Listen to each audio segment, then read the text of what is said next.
Splat! So my name is Jack Yarwood, and I'm a staff writer at Time Extension, which is a retro-focused gaming publication. I became aware of Croc quite early in my gaming kind of life. Like I did grow up with a Super Nintendo and a Genesis, but when I guess I got a PlayStation, I was always on the lookout for that kind of next step of you know, like um, like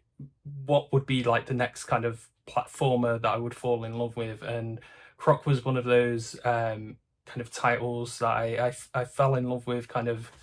early on in owning a PlayStation, because it was kind of that evolution of things, you know, like Mario and Sonic, but in 3D. Yeah, I feel like Croc was an interesting part, like an interesting moment in 3D gaming, because I guess N64 had Super Mario 64, and Sony had obviously had Crash Bandicoot by the point that Croc had come out. But things like Spyro hadn't come out yet, and there was still that feeling that every team that was working in 3D in gaming sort of had to do it and figure things out by themselves. It wasn't like people, I guess, looking at previous examples of 3D in games and like how they would handle specific scenarios.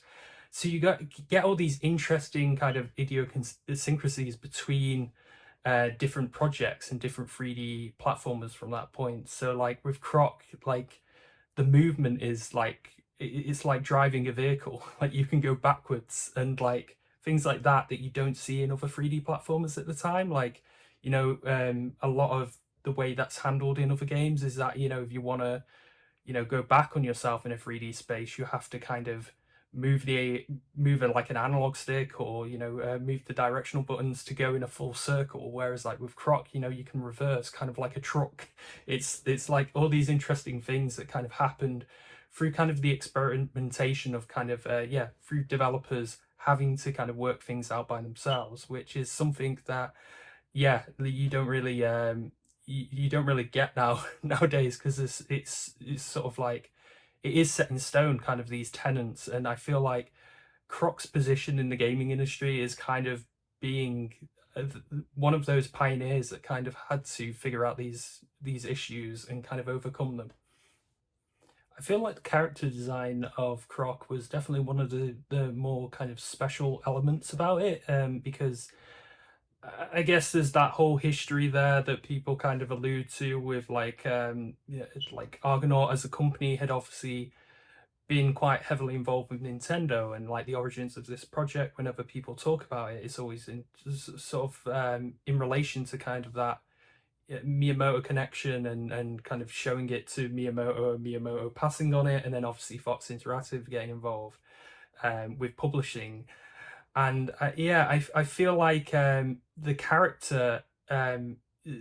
what could have happened then, you know, with having to replace, like, you know, in the early drafts, like they mentioned kind of using Nintendo characters, to then go to like an original character. It kind of lives and dies on whether that character is charming,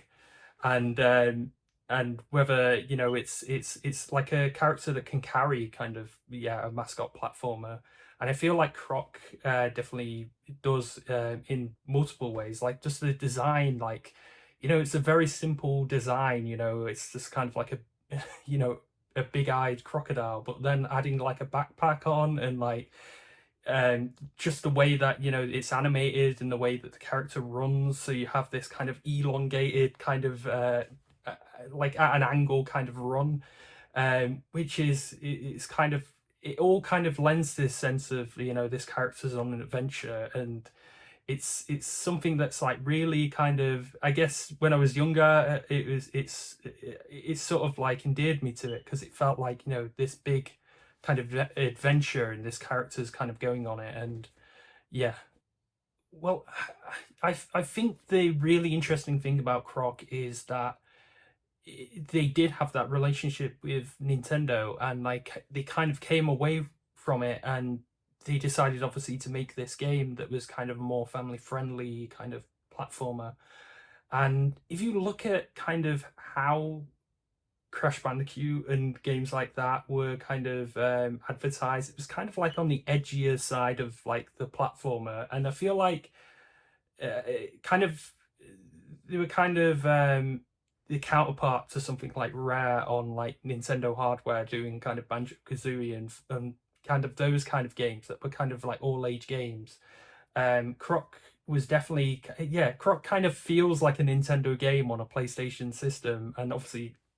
ported to other devices. But I think that's what's so kind of special about it. It has those kind of sensibilities. And I mean, there is something that's worth talking about in terms of like level design, because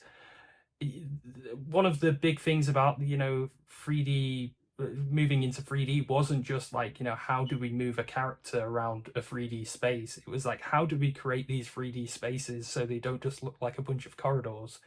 And I think like that's something, when you look back at Croc, you can kind of see the battle that's going on with the designers in terms of like, how do we make these feel like vast worlds and not just kind of these like interlinked kind of corridors that people go down. And I feel like a lot of that is just down to like the creativity of the team that made it, in terms of, like the kind of the obstacles that they came up with, the move set for Croc. Like I think at the time, like it was very rare for characters to have like a ledge grab and things like that in a 3D platformer, and just the fact Croc can like swim and like have this kind of all these different moves, and it's like it's kind of a testament to that ambition and kind of a meeting of that kind of technology, but also that kind of clever design sensibility to create this kind of this toolkit for players to kind of mess around with in this space. It was interesting looking at kind of Fox Interactive at the time, because so many of the properties that Fox were doing were licensed. It was like related to The Simpsons, or Alien, or things like that. And like what was interesting, kind of looking at press releases and things for Croc, was this idea that there might even be a Croc TV show. And it was kind of like it seemed like a really kind of big investment on Fox's part to kind of pick it up and kind of run with it. And there were these plans to kind of make it,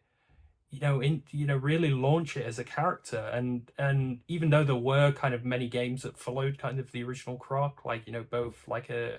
kind of like a sequel from the original team, and like spin-offs from other studios, it's like really interesting to kind of see that kind of initiative happen, because I feel like the common sense approach would be to do what all kind of big publishers do, and just be like, we're focusing on what's popular and what's already tested, what's tried and true.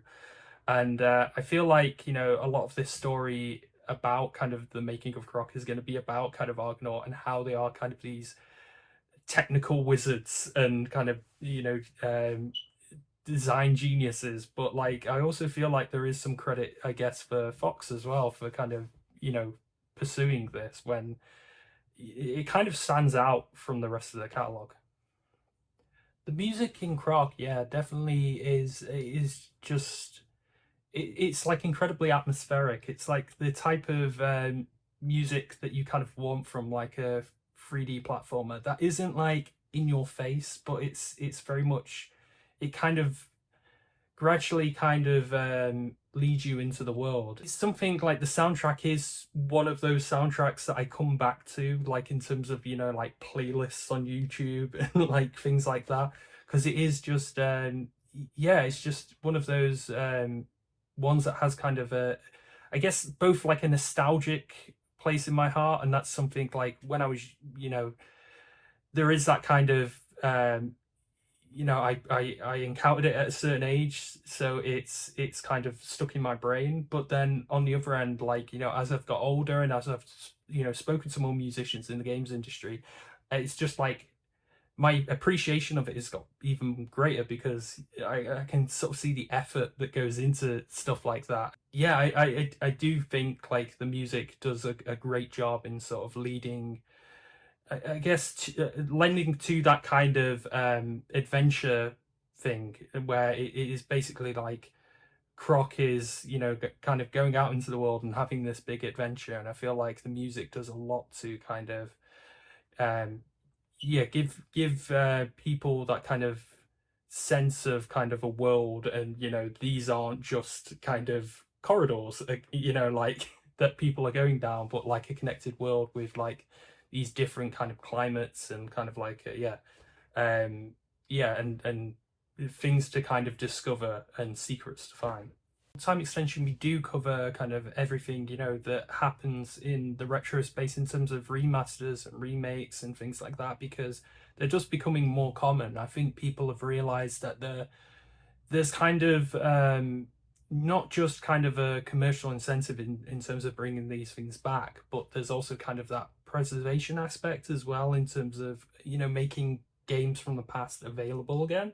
So we do cover a lot of remasters, remakes, reissues, and please don't ask me to describe the differences between those, because it's kind of ever shifting. When I heard that Croc was kind of a candidate for kind of being remade or remastered, it kind of made complete sense to me, because it's a game that I feel like a lot of people have a fondness for and would buy again on that kind of just on that fact. But I feel like it's also because of the point in time in which it came out. It makes complete sense that for someone to revisit it and kind of sand off those hard edges, and like kind of basically do the things that have since become conventions that the Croc team wouldn't have known about at the time. They were kind of working in the dark, I guess, like when it comes to stuff. So I feel like I was extremely excited to hear it, that Croc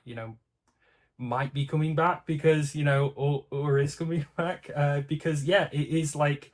it's like a prime candidate for it. And I feel like there's a lot